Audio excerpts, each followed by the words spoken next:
You know how I got land? I was homeless. And I used to fish all the time. I wasn't fishing playing, I was fishing catching fish because I drive to a rest area because I kept charcoal in my trunk. And when I got to them little grills on the side of the rest area, I'd take my charcoal and I'd fry my fish. But I was always fishing somewhere illegally because I ain't own no lake or nothing. And I catch a string of bass, probably get 6, 7 on there. Hey, what are you doing over here? Get away, get out of here. I pull my string up. Hey, them fish don't belong to you. Let them fish go. I got to take all them fish off the hook and throw it back in the water. He didn't know, man, that I'm trying to eat, but I can't break no law, so I got going by my business. So first thing I said, I told God, I said, when I get me some money, I'm gonna buy me a piece of land. Because I just want a piece of land where can't nobody run me off. I just want something I can stand on. This here piece belonged to me. So this how I did it. I was reading something one day, and I said, man, how much land is on earth? So I looked it up. It's a little over 36 billion acres of land on earth. At the time, it was between 5 and 6 billion people on earth. It's a little over 8 billion now. So I did a little hood math.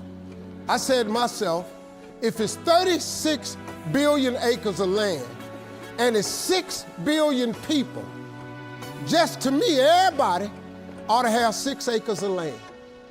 It was a scripture my mom used to tell me about all the time. She said, you have not because you ask not. So guess what I started asking for? 6 acres of land. Just wanted 6.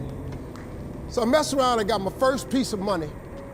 I got me a check for about $115,000. So first thing I did, went to Dallas, Texas, said, I'm gonna buy me some land. I found a piece of land, I thought it was perfect. Had a fishing lake at the end of it, because I love to fish. I said, man, this piece I'm gonna buy right here. Let me talk to somebody. I was with a real estate agent. I said, how much is this? He said, it's $250,000. I can't afford this. So I got about 115. He said, I don't think you're gonna be able to get it for that, but I'll make a call. So he called the guy. The guy said he would take 115 now and I could pay him the rest later. And before I did it, I said, hey man, let me ask you something. How much land is that? He said, oh, that's 6 acres. It was 6 acres. I got ready to sign it up. The real estate agent said, Mr. Harvey, before you sign that, I want you to think about it. I want to show you something else. So he took me over to this dude's house. I never met this guy. He came outside, he's a hillbilly. He's just country. You know, I was a little nervous. Me and hillbillies we don't normally work that good together. His name was Jerry Campbell. Turned out to be one of the nicest men I ever met. I misjudged the man. He talked to me, said, I want to show you something. And I go over there and I couldn't believe it, man. It had rolling hills on it. It had 4 lakes on it, fishing ponds. I said, man, look at this right here. How many acres is this, man? He said, 16 acres. I said, man, I can't afford nothing like that. He said, well, hold on, I'm in a tide right now. How much you got? I said, well, I was gonna do this other piece of land. I got 115 I'm gonna pay now. And if you give me a year to pay out the rest of it, I could buy it from you like that.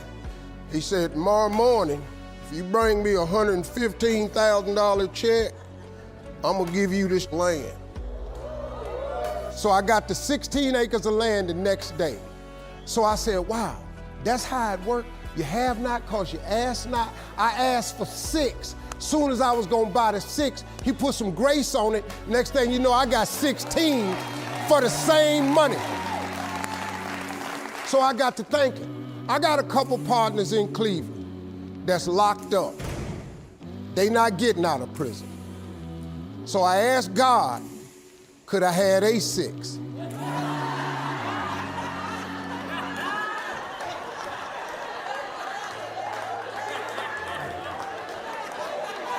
They not getting out. They got 6 coming. Hey, Lord, can I have they 6? So you know what he did? Some land opened up next to it. I bought 18 more acres. I bought it. So I went back up to Cleveland. I was hanging out one day. My boys was on the corner. I told them, I said, look, man, I can't hang out on corners no more. I'm trying to get my TV career started. Oh, you done changed, man. This what's happening. So now you done got this little money. You done forgot where you from. I said, okay, hey, Lord, can I have A6 too? Because so I see right now, yeah, I see what's happening right there. They ain't finna go nowhere. So I kept asking for everybody I thought wasn't gonna ask for they 6. I asked for they 6. I ended up owning almost 300 acres of land in Denton County, Texas. But I just kept on, man. Just kept on with it. I just kept the faith. I kept believing. I kept asking him. I kept wanting. God got great life for you, man. But you're gonna have to ask for it. And when you ask for it, you're gonna have to believe it. After you believe it, you got to put your work in. Now, if you don't want to do the work that it takes to be successful, this man with his success, if you knew how hard he worked, if you knew the hours he put in, the hours his daddy put in, if you knew what it really took, it's daunting. It's days, man, where you go, whoa, what is this I'm trying to do? But you got to hang in there. See, getting what you want is up to you. How you get there, that's up to God. See, the problem with you is you trying to figure out how to do something. Listen to this. The how-to ain't none of your business.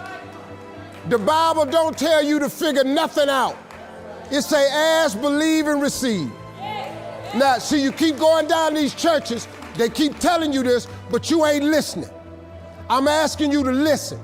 You can turn your life around if you change your attitude. You change your attitude, you change your altitude. Stop sitting in here with a life of mediocrity when that ain't what God created you for. Now, you might not want this life. You might not want what it takes to get here. But if you want this life, you got to put in your work. You got to put it in. You got to stay prayerful. You got to never give up. You got to talk to God every day. Now, if that ain't what you want to do, then good luck. You keep doing what you've been doing, you're gonna keep getting what you've been getting. I would try something else if I was y'all. I appreciate y'all coming. Thank y'all very much.